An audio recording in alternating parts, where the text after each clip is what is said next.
Shila A.C. Bhaktivedanta Swami Shila Prabhupada. Jaya Vishnu Bhagavatam Hari Vishnu Jaya Srimad Bhakti Siddhanta Saraswati Maharaj. Jaya Vishnu Bhagavatam Hari Vishnu Jaya Srimad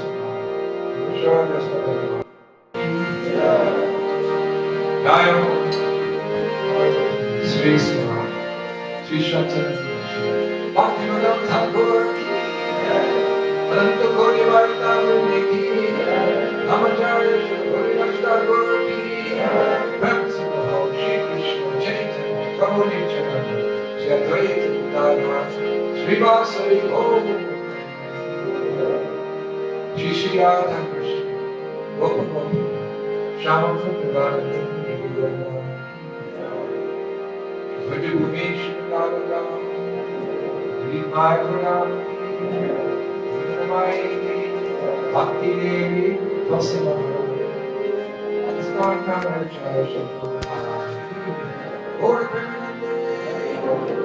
Glory to the Son. Glory to the Son. Glory to the Son.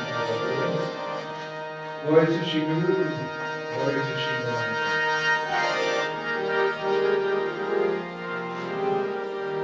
Hare Krishna. Let's all welcome His Holiness Indradyumna Swami Maharaj by loudly chanting Hare Krishna mantra 3 times. Hare Krishna, Hare Krishna, Krishna Krishna, Hare Hare, Hare Rama, Hare Rama, Rama Rama, Hare Hare, Hare Krishna, Krishna Krishna, Hare Hare, Hare Rama, Rama Rama, Hare Hare, Hare Krishna, Krishna Krishna, Hare Hare, Hare Rama, Rama Rama, Hare Hare. Om Agyan Timidandasya Gyanangana Shilakaya Chaksu Militam Jena Tasmai Sri Gurave Namaha Shri Chaitanya Manobhishtam Shtapitam Jena Bhutale Swayam Rupaka Dharmayam Dadanti Svapadantikam Jai Shri Krishna Chaitanya Prabhu Nityananda Shri Advaita Gadadhar Shri Vasadi Gaur Bhaktivindam Hare Krishna, Krishna Krishna, Hare Hare, Hare Rama, Rama Hare Hare. So dear devotees, thank you so much for inviting me back here again after some time, some absence. It's a few years, yes? No, last year. Okay. Irregardless, much has changed. As I was driven through the city of Hyderabad, I noticed many changes taking place. Especially in construction, they have these large monorails with their building. None of them used yet, but they're everywhere, incomplete. And of course, I've seen many changes since I came here in I believe it was 1974. When did we install Radha Madan Mohan? 19? You were all not born then. Came here with Prabhupada in a train and with some devotees, and then there was a ceremony installing these very beautiful, big deities, Madan Mohanji. I remember. Hyderabad wasn't the city that it is now. With all due respect, it was more like a town. Now it's become a huge metropolis. Much has changed, and I'll tell you from my travels around the world that the world is constantly turning, so many changes. But there remains one very essential, constant factor that is not subject to change. What is that? If everything is changing, even the molecules are changing every moment. Even your bodies are changing. As you're sitting here, billions and billions of cells are being destroyed and being replenished. when you leave today, you won't have the same body that you came in. I often quote in my public lectures that every 7 years, all the cells in the body change. This is a scientific medical fact. Every 7 years, you have a new body. If you're 21, you've had 3 different bodies. So everything's changing from the molecules up to the universe, to the galaxies, to the cosmos. Everything's in flux in this material world. Nothing remains the same for very long. But there's one constant factor that never changes. What do you mean, Maharaj? If everything's changing, how could there be one particular thing that's changeless? And that's described in Vedanta Sutra. What is Vedanta Sutra? Vedanta Sutra is a scripture. And we can understand what kind of scripture it is by the very word sutra. Sutra means like a code. Like when I was in the military, in the old days, we didn't have the technology we have now. It was called Morse code. Between 2 ships, there was this apparatus, and you'd hit the little tab there. Long line meant E, short meant A, medium meant B, and you would communicate with your soldiers and your army through Morse code. It wasn't done by telephone call, which could be intercepted. No, very quick. So sutra is the same. It's a code. It's the vast knowledge of the Vedas in short sentences. The 4 Vedas, it takes 3 lifetimes to study the Vedas. They're so vast. So vast. But for quick learning, just like we have Hindi in 10 easy lessons, Telugu in 10 easy lessons you can learn. So to try to understand the vast amount of Vedic literature that's there, we have Vedanta Sutra. It's all summarized very quickly so the sharp person can understand in 1 lifetime rather than 3 lifetimes. We don't have much time. Life is short and then you die. So Vedanta Sutra. Vedanta means knowledge in code form, very quick, few lessons. And what is the first shlok in Vedanta Sutra? Atato Brahma Jignasya. Simple. Now that you've arrived at the human form of life, now is the time for self-realization. This is something constant. It never changes. Everything's changing in this world, but this fact remains the same. It never changes. Through the millennia of the human race, this sutra never changes. Atato Brahma Jignasya. Now that you've come to the human form of life, what is your business? Your business is self-realization. And what does self-realization mean? It means to understand who you are, who's Bhagavan, who's Krishna, and what is your intimate, loving relationship with Him.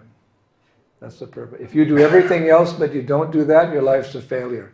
And if that's all you do in your lifetime, realize your intimate, loving relationship with Krishna, which is your ticket back to the spiritual world. Your life's a complete success. If you do everything imaginable, all the desires that people have in this world, which is, you complete them all, which would be rare, but you don't become Krishna conscious, I'm sorry, your life's a failure. But if this one thing, if you understand who you are as spirit soul, Prabhupada said one time, the soul is more brilliant than 10,000 suns rising simultaneously. And if you understand Shri Krishna, the Supreme Personality of Godhead, and what is your relation to Him as a servant, as a friend, He's your child, or He's your lover, that's how we measure success. Progress in human society is not necessarily measured by science and technology, to a certain degree. But for human beings, progress means how far you are on the path of Krishna consciousness. So that's a constant factor, that atta to brahma jignasya. So one may be overwhelmed by that fact. How do I do that? You don't have to worry, you have lots of help. Paritranaya saranam vinashaya aduskritam dharma samstapanate sambhavami yuge yuge. Krishna helps. He's been described as our ever well-wishing friend. He comes once in a day of Brahma with that message. Oh, but that's a long time, once in a day of Brahma, because Brahma lives for millions and billions of years. But time is calculated on the basis of demigod society, not our puny human society. What is our time compared to the time of the demigods? Just like, who cares what time is the ants? They care, we don't care. So demigods don't really care about our little time, 50 or 75 years on this planet. They live a long time. So time in civilized culture, Vedic culture, time, once in a day of Brahma, Krishna comes. Ete chamsa kalo pumsha krishnashtu bhagavan swayam. All the above mentioned incarnations are either plenary portions or portions of the plenary portions. But Sri Krishna is the source of all the avatars. So he comes himself sometimes, and more often than not, he expands as an incarnation, and he comes with the very same message. Essentially, that message is encapsulated in one of the 700 verses in Bhagavad Gita. Sarva dharmam parityaja mamekam saranam bhaja aham tam sarva pabebhyo moksasya masajaha. But how to apply that order of surrender, it differs from time to time. Because we understand that in the greater picture of the cosmos, there's 4 ages. Just like well, not here in India, but in Europe and America, we have 4 seasons. We have summer, autumn, winter, and spring. And in each of those seasons, the season's vastly different. It's not like some place like Bali. In Bali, it's always summertime. That's why people go there on vacation. The temperature's always, along the equator, the temperature's always the same. It's always kind of, it's a little warm, a little humid. The temperature is pretty much always the same. But in Northern Hemisphere and Southern Hemisphere, we have 4 seasons. And each of those seasons are vastly different. So you dress accordingly. Just like in summer, people have lighter dress. And then comes the autumn, and you start putting on a jacket, maybe a light hat. Then winter comes, you put on heavy coats, socks, shoes, scarf. And then it's all cold and gray and dark. But then spring comes. Here comes the sun, da da da da. Here comes the sun, I say, it's all right. And we don't know that song. So then we change our cloth again. And if you try to, dress in summer like you dress in winter, people think you're pagal. They think you're crazy. Someone's on the beach and has got a heavy coat, or someone's wearing, swimwear in the middle of winter. Hey, you're going to get sick. So we adjust according to the seasons. So the creation also goes through 4 ages. It's not just one age. There's Satya Yuga, there's Treta Yuga, there's Dwapara Yuga, and there's Kali Yuga. Every educated Hindu knows. It changes. Scientists think it comes from bad to good. No, it's the opposite. It goes from good to bad. Satya Yuga is the golden age, when 99.9% of the population are very serious about getting out of the material world and going home to the spiritual world. They all know Bhagavad Gita, Dukkalayam Shashvatam. This world's a temporary place full of so much suffering. If you think it's otherwise, you're mad. Because everyone has their story about how they suffer in this world. So we're meant to get out, not stay. If you've got a bad infection, you just tolerate it, you're crazy. You go to the doctor, you find an alternative, you get some medicine. So the alternative to all suffering in this world is to go to that world, Vaikuntha, where there's no suffering. Kuntha means suffering. This is Kuntha. We live it. What's your address? You can, Akuntha. We all have the same address. Seriously. Our address is Kuntha. You don't need to write your street name, your number, your house. No. We all live in Kuntha. But the spiritual world is Vaikuntha. You put the Vi before it, cancels the meaning. So Vaikuntha is that place where there's no suffering. And that's our ultimate destination. Otherwise, we're foolish. Prabhupada told the story one time, there was a fire in a house. A fire was starting in someone's home, and there were two lazy men sleeping in the house. And one turned to the other, he said, "Whoa, we have to get out of here, there's a fire." The second man turned over, he said, "I just need to get a little warm, thank you." So one man knows to get out, the other's thinking, let me stay here and enjoy. That's you and me, sorry. Not necessarily you, because you know. No, but this is our situation in this world. So in Satya Yuga, everyone knew that.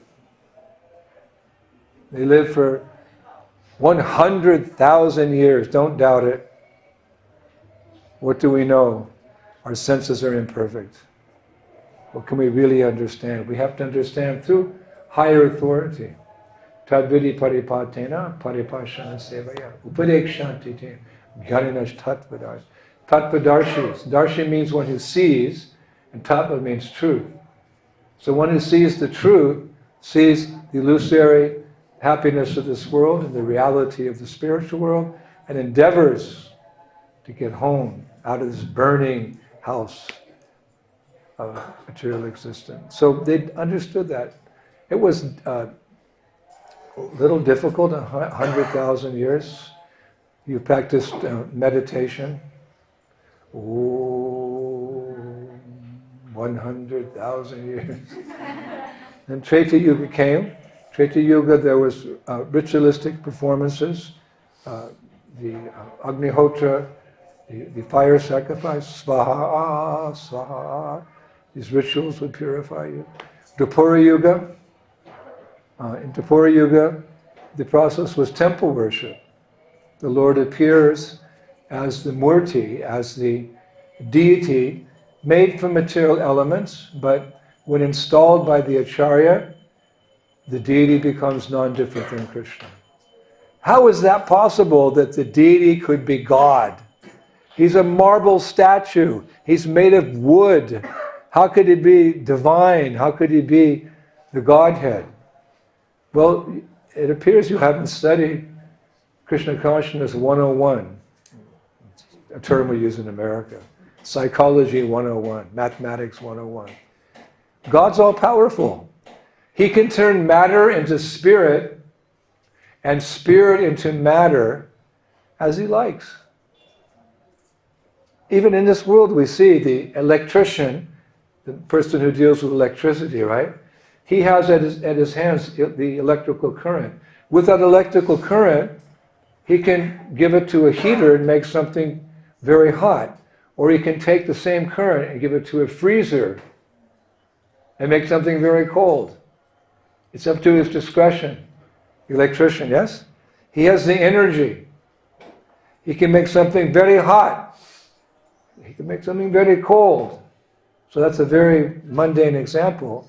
But Bhagavan Shri Krishna, he's in charge of all energies.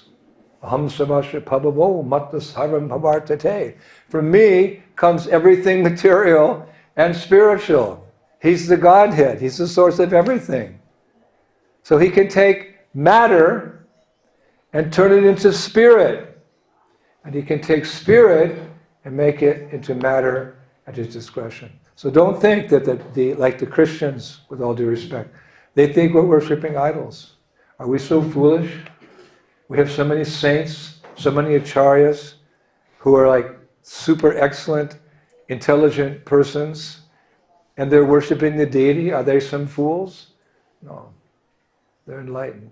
So through their eyes, Tattvadarshi, through their vision, we understand what is what. And how do we learn from them? Shravanam Kirtanam. We hear and we chant in their presence, and that brings Krishna Smaranam. So in Dwapara Yuga, the process was you'd go with the family to the temple and you'd have darshan. And by seeing the Lord, your heart would become purified. Just by seeing the Lord. One can become Krishna conscious by employing the senses in the service of God. So we see the form of the Lord, we hear His glories, we smell the incense in the temple offered to Him, and with the tongue we taste the prasad. Through our senses are dragging us through the hot coals of material existence. But if we take those senses and apply them in the service of the Lord, Chetodharpanamarjanam, heart becomes purified. And deep within the heart there's a diamond of love of God. In this nasty heart, but this heart is full of lust, anger and greed, jealousy, envy, hatred.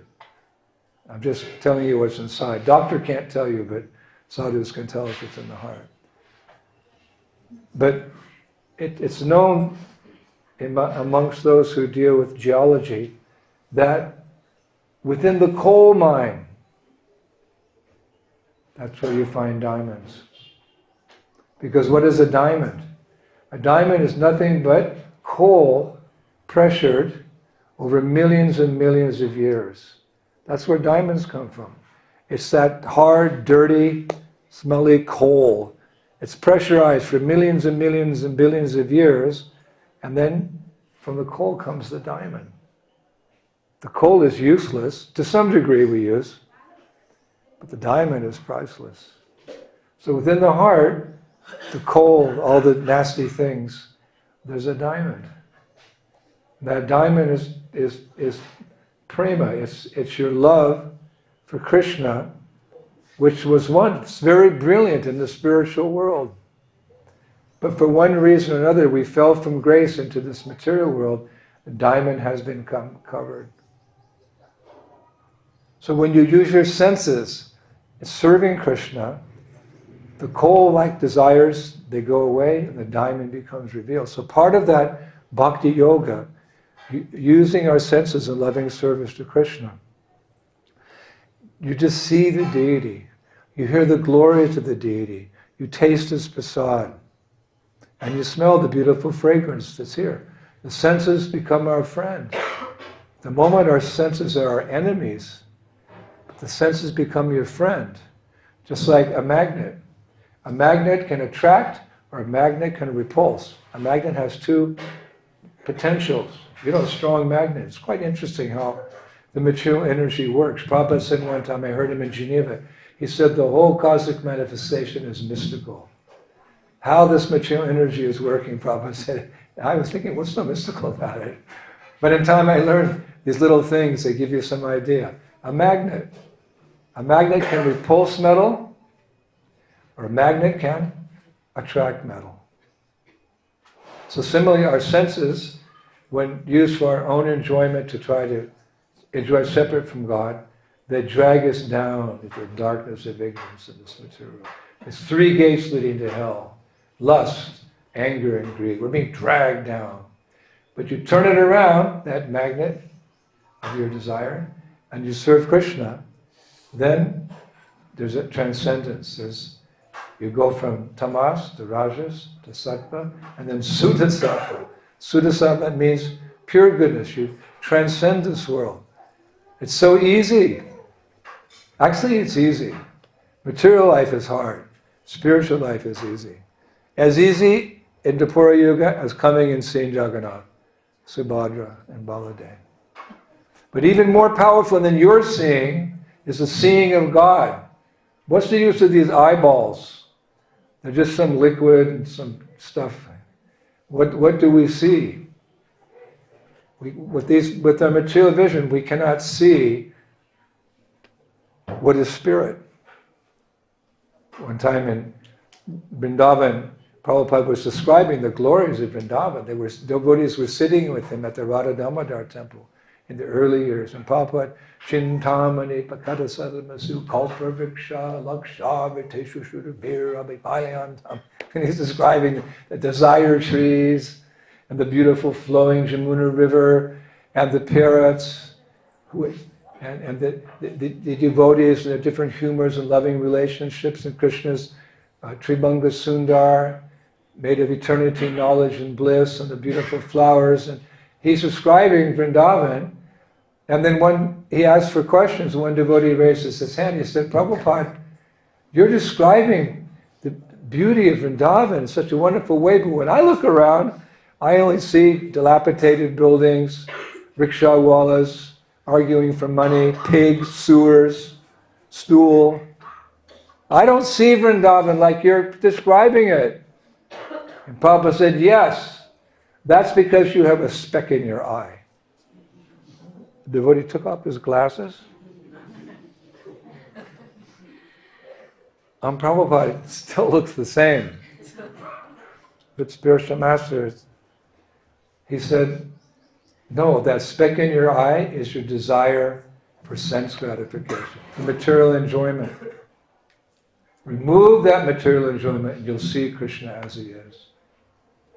One time, one of my godbrothers, Shyamasundar, in the very beginning, he was carving Jagannath deities. Prabhupada had asked him to carve Jagannath deities for the San Francisco temple. This is in the 1960s.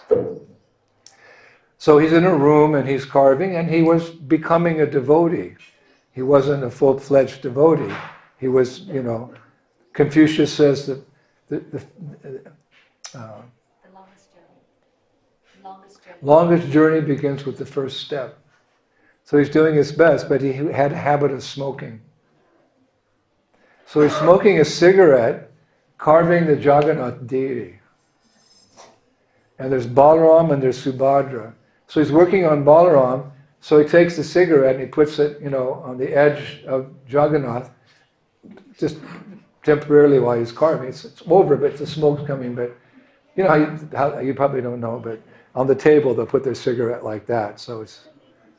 And Prabhupada came in to inspect the work, and he saw the cigarette burning on Jagannath, over the Jagannath's head, because he has a flat head.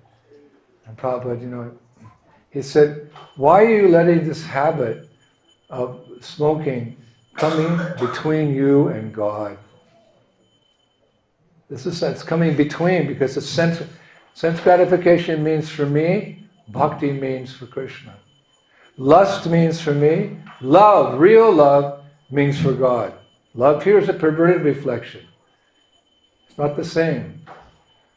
Lust means for me, and love means for Krishna. So Prabhupada said, why are you letting this habit of smoking come between you and Krishna? If you remove the obstacle, you have a straight path back home, back to Godhead. So therefore, when we take initiation into the chanting of Hare Krishna, we make a promise. There'll be no obstacles on the path. No meat eating, no intoxication, no illicit sex, and no gambling, sir. And I promise to chant 16 rounds a day. The regulative principles aren't what make you God conscious. It's not by following those 4 principles you become self-realized. They make you civilized.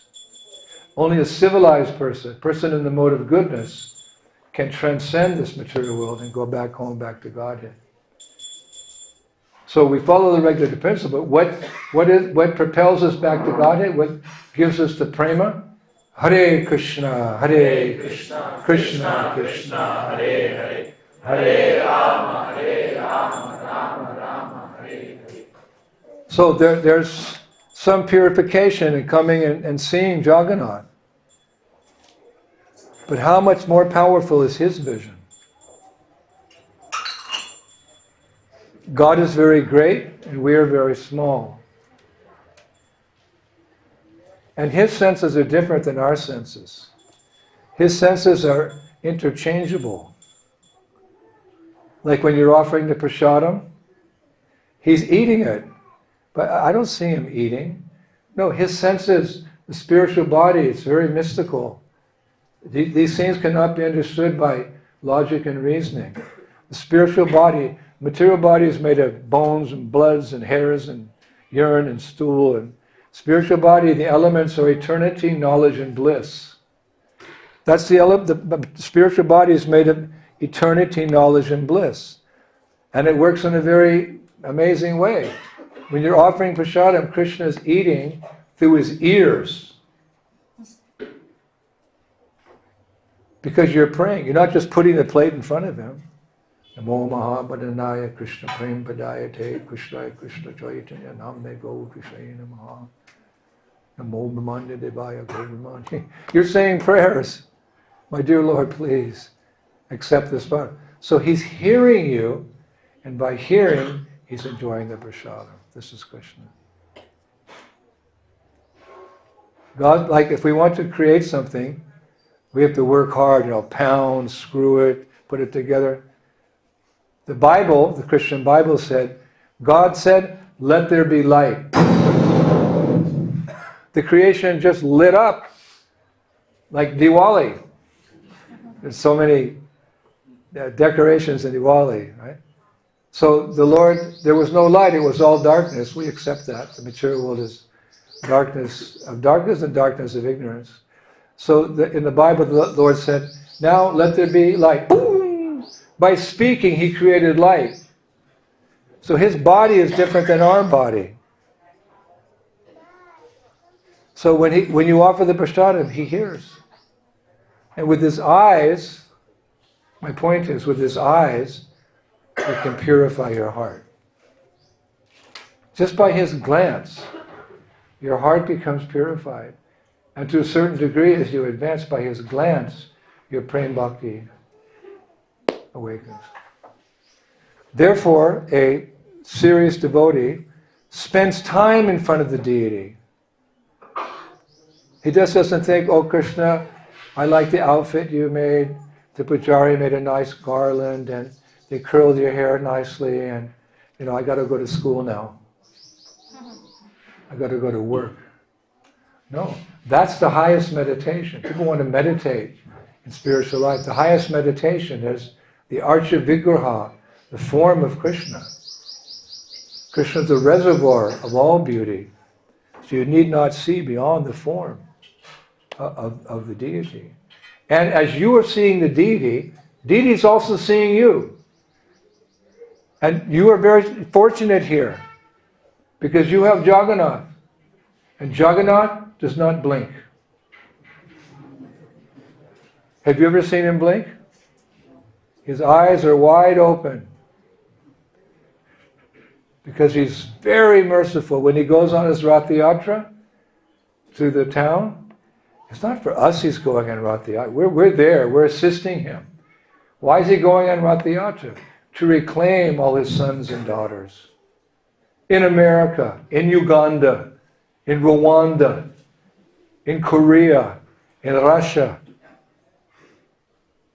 Because Krishna says in the Gita, he's the seed-giving father of all created beings. We all have the same father on the spiritual level. We all have the same father. So if you're the same father, we're all brothers and sisters. This is the peace formula for the world. So Jagannath, he knows that. So why is he leaving the temple? Because fools and rascals don't go to the temple. People don't go to the church or the mosque or the temple like they did like your forefathers did.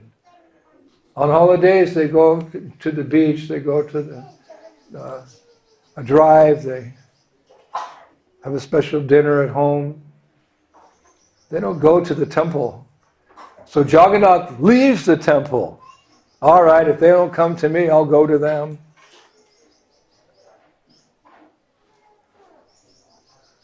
And he goes on his chariot and he's looking. It's three-dimensional.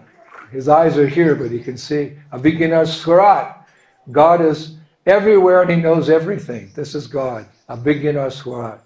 He's present everywhere by his energies and he knows everything. So don't think, oh, but now I'm behind Jagannath, he can't see me. No. He can see. Abhigyana Swarat, he can see. So he goes in the chariot and he's so eager to bring us back to Godhead, to see us, he doesn't blink.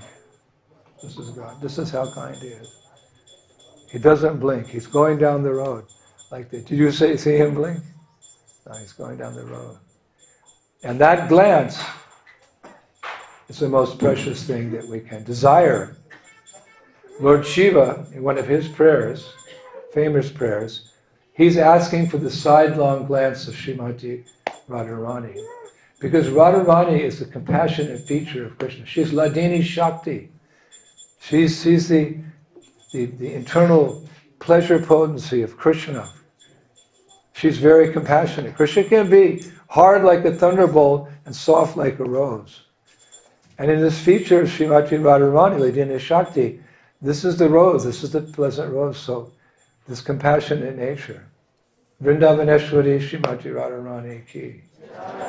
So Jagannath, he has that compassionate. He goes down the road, he says, looking. We may forget God for billions and billions of years, but he doesn't forget us for one moment. And he is always making plans, making schemes, how to get these rascals back home, back to Godhead. And we're not very interested, so he canvasses. He comes out in the chariot, and he goes down the road. Where are these rascals? And just by seeing us. So therefore, understanding his glance is very powerful.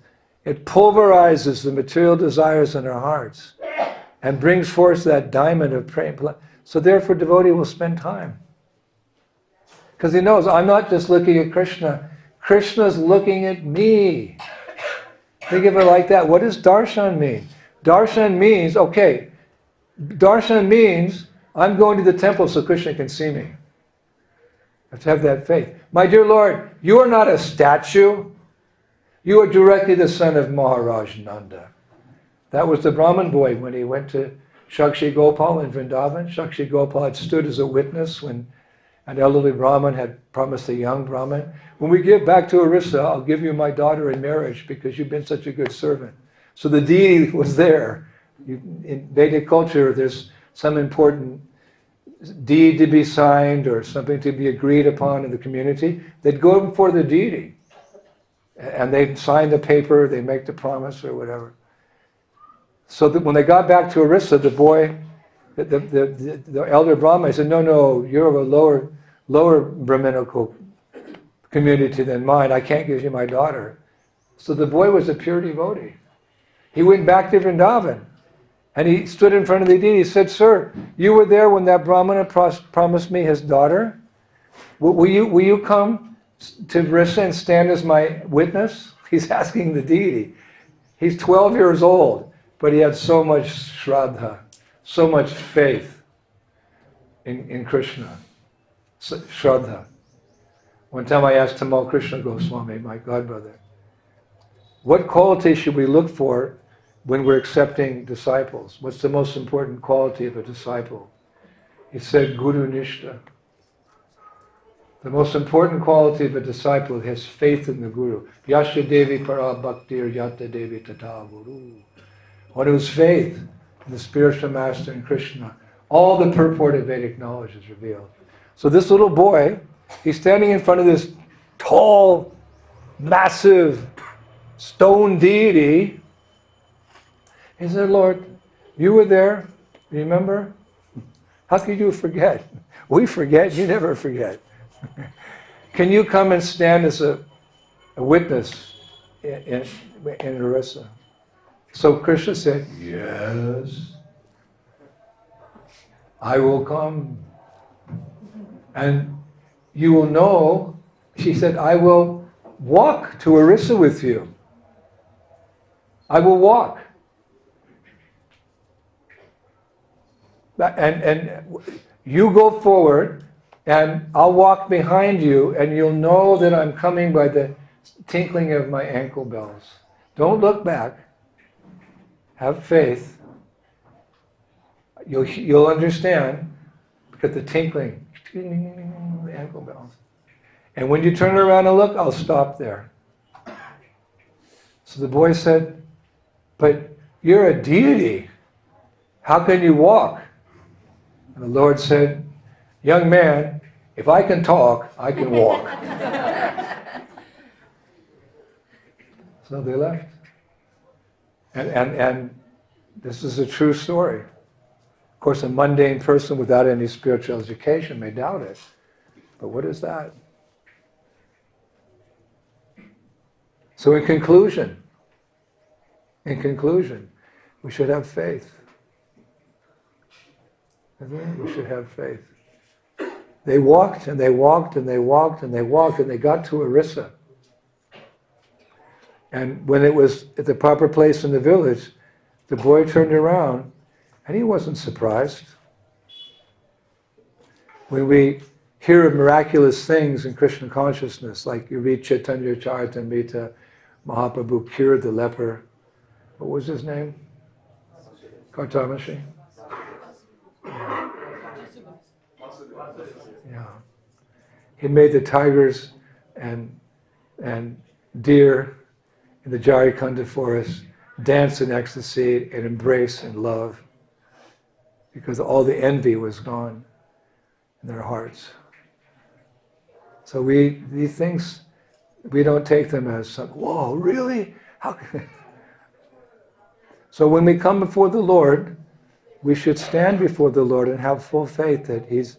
Actually, I always say that the most important principle of deity worship, isn't it? There's so many rules and regulations in worshiping the Archa Vigraha. So many rules, so many regulations. One time Prabhupada told my godbrother, if I told you all the rules and regulations you had to practice in Krishna consciousness, you'd faint. I made it easy for you. But if you want more, you can go to Hari Bhakti Vilas. Sanatana Goswami, Gopal Bhatta, they described. Sometimes you want to refine your devotional service as you get older. You want to focus in. You read Hari Bhakti Vilas. So many rules you can follow. But in general, it's been made very easy for us. So deity worship, there's different standards. There's a standard for those who are traveling, like I travel with deities. It's more simple. Then there's a household standard, a little more advanced. Then there's the temple standard, very detailed. But what's the most important rule in deity worship? How many times you offer the incense? 4 times to the feet, 2 times to the navel, 3 times to the head, 7 times around the body. See, I'm also Pujari. The most important rule in deity worship is to always remember the deity is a person, a conscious person. And not just a conscious person, but the supreme personality of Godhead. How do you carry yourself in front of an important person? Let us say today, the Prime Minister Modi is going to come to the program to see how you're doing. How would you receive him? There'd be so much pomp and circumstance. So similarly, before the darshan of the deity, we come to the temple clean, wearing nice clothes, and then before the curtain opens, we sing prayers. Govindam Adi Purusham Tamaham Bhajami Govinda. We prepare ourselves, the curtain opens, Bhagavan Shri Dandavas onto the ground. And then we stand for some time. This is Krishna. We've waited millions and millions and millions and millions and millions of years to see Him. And we run away to work, to beat the traffic, get a bite to eat every second. You can't buy back, 1 second of human life for all the gold in the world. We spend time. I saw him last Saturday. He's Bhagavan. Arshtavigraha means the most merciful form of God. The deity is the most merciful form of God. How could the deity be the most merciful form of God? Because he stays. Krishna comes and Krishna goes. Narasimha came, he stayed just enough to save Prahlad, he went back to Vaikuntha. Krishna spent 100 some odd years. Lord Chaitanya was 48 years. He comes and goes. I've seen deities here in Bharat. The deities from Satya Yuga. At Nishringapali, in our Mayapur community in Bengal, we have our TOVP, Temple of Vedic Planetarium. Big, and nearby there's a lake where after killing Hiranyakashipu, on his way back to Vaikuntha, Lord Nrsimhadeva, he said, I'm flying over Navadweep. I'm going to appear here in Kali Yuga. Let's go check it out. He came down. The demigods, to facilitate him, they made a lake. So Nrsimhadeva came and he watched the blood of Hiranyakashipu in that lake. And therefore, out of his kindness, he self-manifested as a deity of Nrsimhadeva. In the temple, there's a stone deity from Satya Yuga. How far back is Satya Yuga? Even your computer would break if you tried to calculate it. He's still there. So therefore, Prabhupada said, most merciful form of Bhagavan is the deity. Because he stays, he never goes. So you have beautiful deities here. So that was the Pura Yuga, but we carry these traditions in our Krishna conscious movement. It's a complete way of life. So Satya Yuga, meditation. Treta Yuga, you go to the fire. Svaha, svaha. Oh, I feel refreshed. I feel purified. When you engage in any Vedic sacrifice, you feel purified. Because all those nasty desires are going from the heart. Like you take a bath, you can see the drain, the dirt.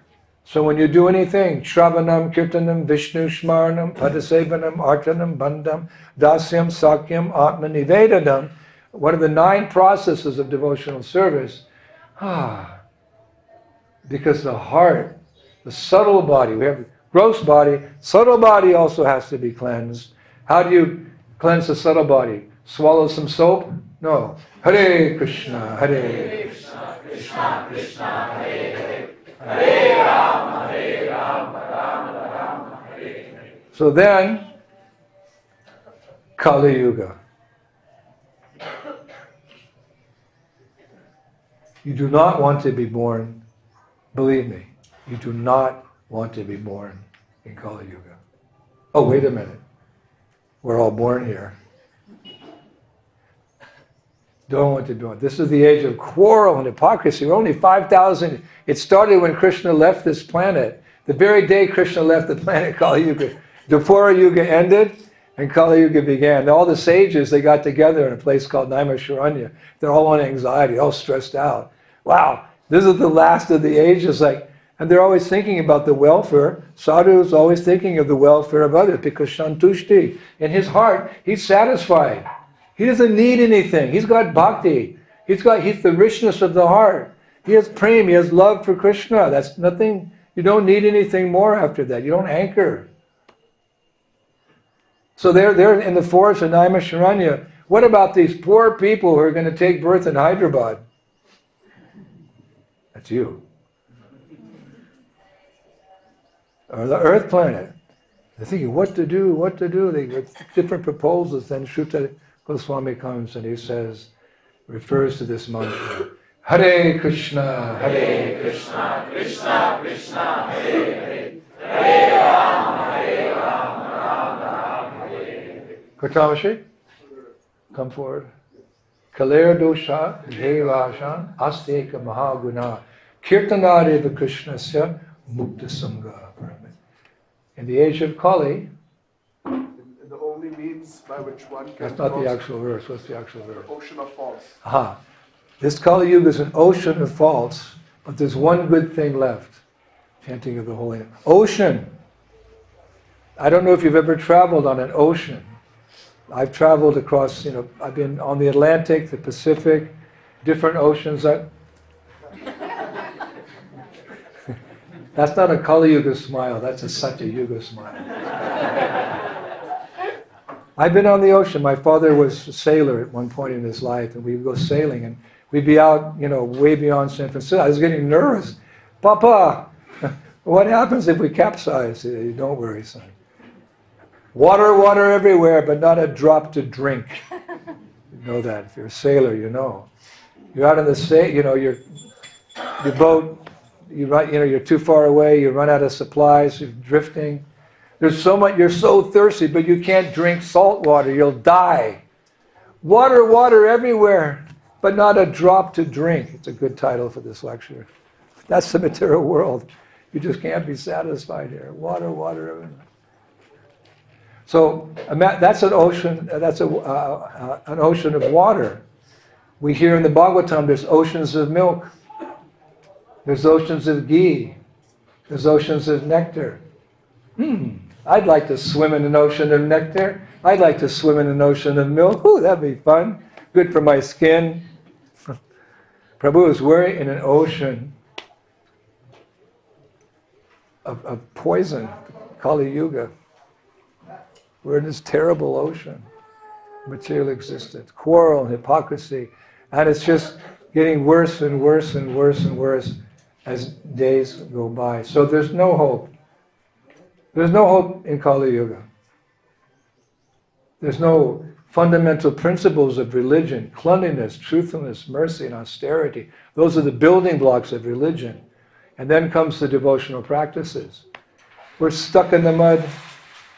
Like my son, one time when he was younger, he was getting a little bit entangled and trying to start a business and getting married. He said, Pete, I'm 32, I'm stuck in the mud.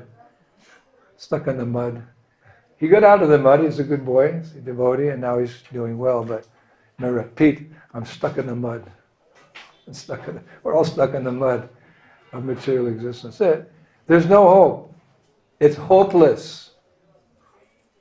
Once there were three sages, and they were arguing, what's the best age for self-realization? They knew, Atato Brahma Jignasya. They'd studied Vedanta Sutra. So the first sage said, look you guys, obviously it's Satya Yuga, because people are more pure then, so it's the best age. The second sage said, no sir, it's Treta Yuga, because you go with the family and you throw the grains in. And the third stage says, hey, come on, it's Dvapara Yuga. Water.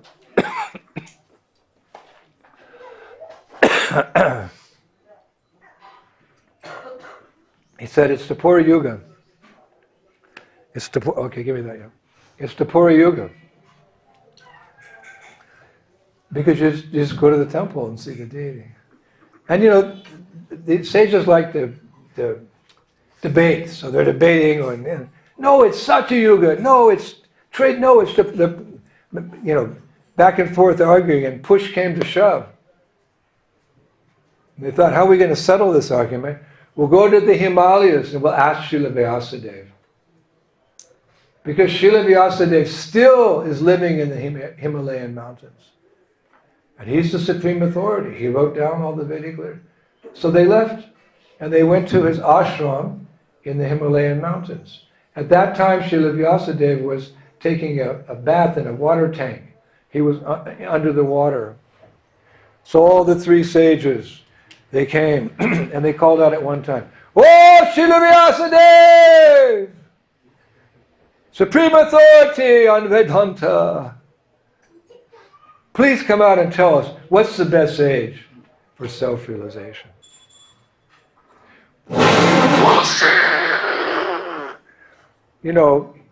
He's from a previous age. They were bigger than us puny humans now. He's standing very tall, they're shaking. Oh. He said, "What is it? Please, could you tell us what's the best age for self-realization?" And he said, "Kaler dosha nidhe rajan asteka mahaguna kirtanareva krishnasya mukta sangha param vrajat." Kali Yuga is the best age. They heard the word Kali Yuga because they're pure saints. They don't speak bad words, four-letter words. We'll summarize. Hearing the Kali, they fainted. They heard the word Kali Yuga. We live in Kali Yuga. We're born. We work. We die. We're born again in Kali Yuga. They couldn't even hear. You never hear Brahmins saying bad words referring to materialistic activity. They don't read the newspapers and go on the internet. They're always Eke Kuru Nandana, fixed on Krishna, supreme, pure, the divine.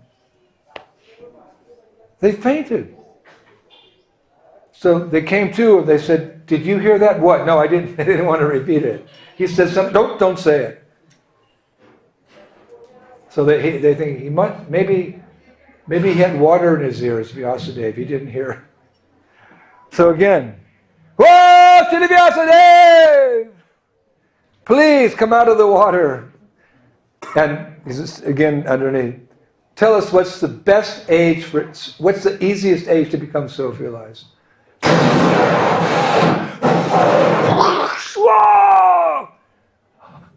Vyasadeva. Vyasadeva said, "I already told you. Kaler dosha nidhe rajan aseka mahavir. Kirtanadeva Krishna sil mukta sangha." Oh, they fainted again.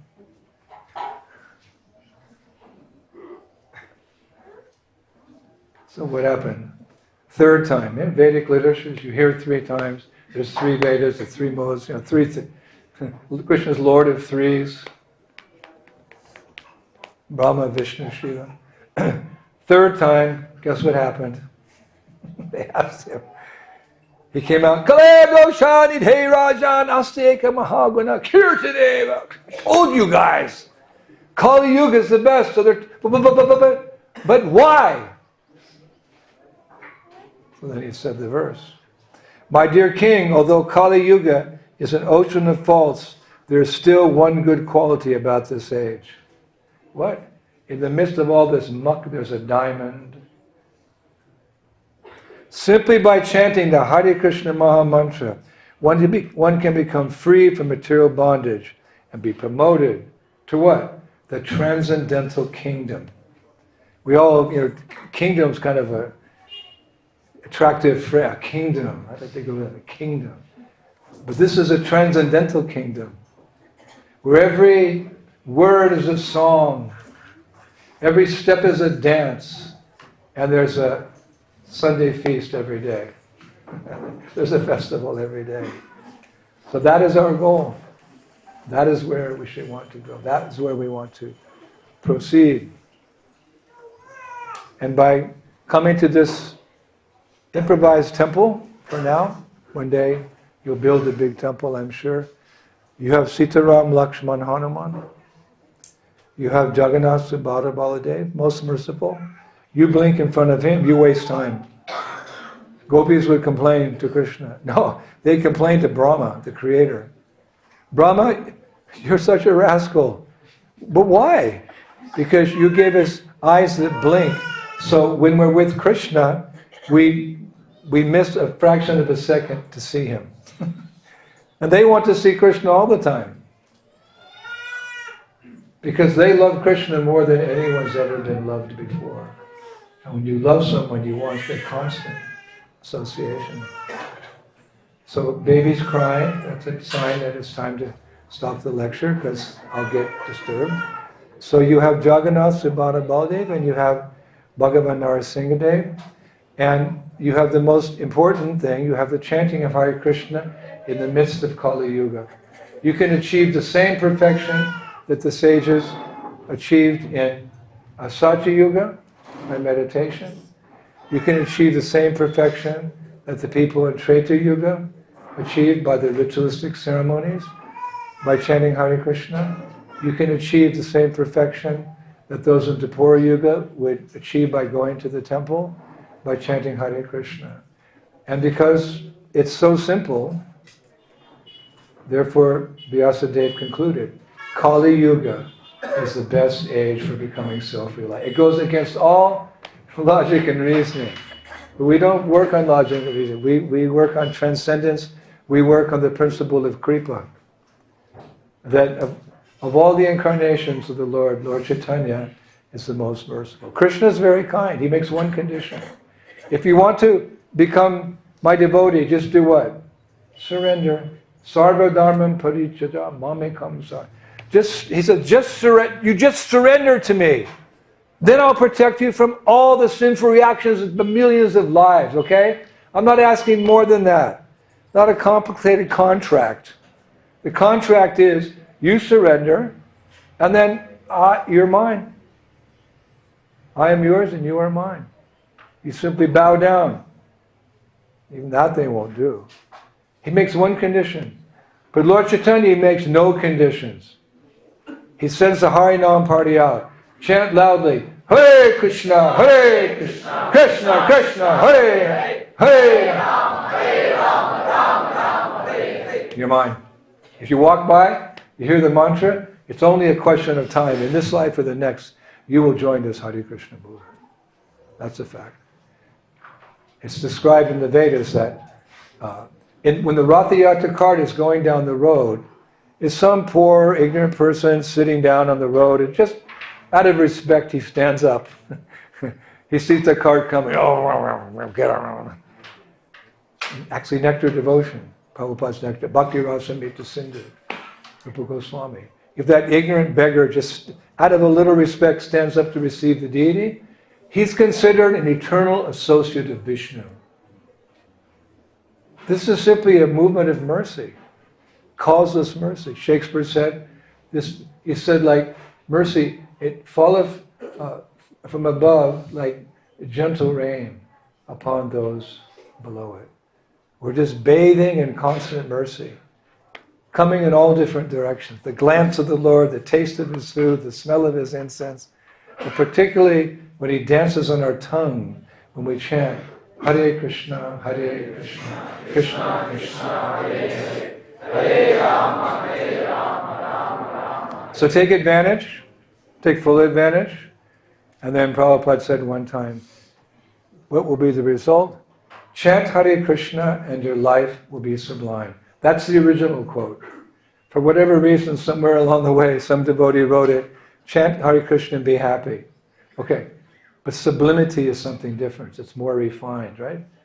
We are interested in becoming refined devotees, following our tradition, becoming refined within and without.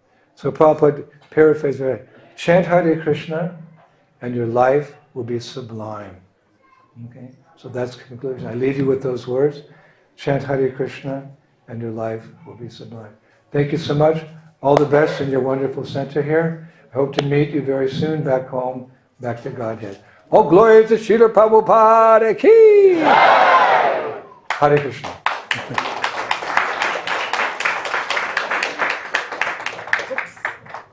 I have a present for you. Usually when the sannyasi comes to your home or to your congregation and he speaks, then he can ask anything of you. When the sannyasi was traveling 500 years ago, he came to the home of, I think, Hadai Pandit, I think his name, the father of Lord Nityananda. And so the tradition was, he can ask for some dakshin, some fruits or something. This sannyasi asked for the son of Hadai Pandit. Give me your son, Nitai. So he had to give him the son. He was 5 or 7 years old. And the parents said, okay, bye-bye. And Nitai traveled with that sannyasi for some time and then began his preaching. So I'm coming to give a present, not to take anything from you. These are 2 books. This is one book. You may remember last year we came with the first volume in the Sacred Forest of Vrindavan. This is a Parikrama, a book about Parikrama. If you go to Vrindavan, there's 60 million holy places. And if you don't have like a guide, you just kind of look at the place, that's a nice lake, that's a nice tree, and you go away. But if you have knowledge, you can unravel the secrets of that place. You can see it with spiritual vision. So these are transcribed lectures that I gave through the last 5 years, all about Vrindavan. And the first book was The Sacred Forest on the western bank of the Jamuna, and this is all the holy places on the eastern bank of the Jamuna, here.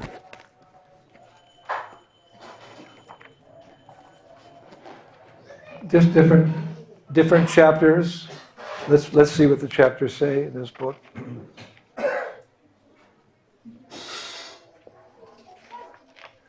We're going to go to Bhadravan, Bandiravan, Bailvan.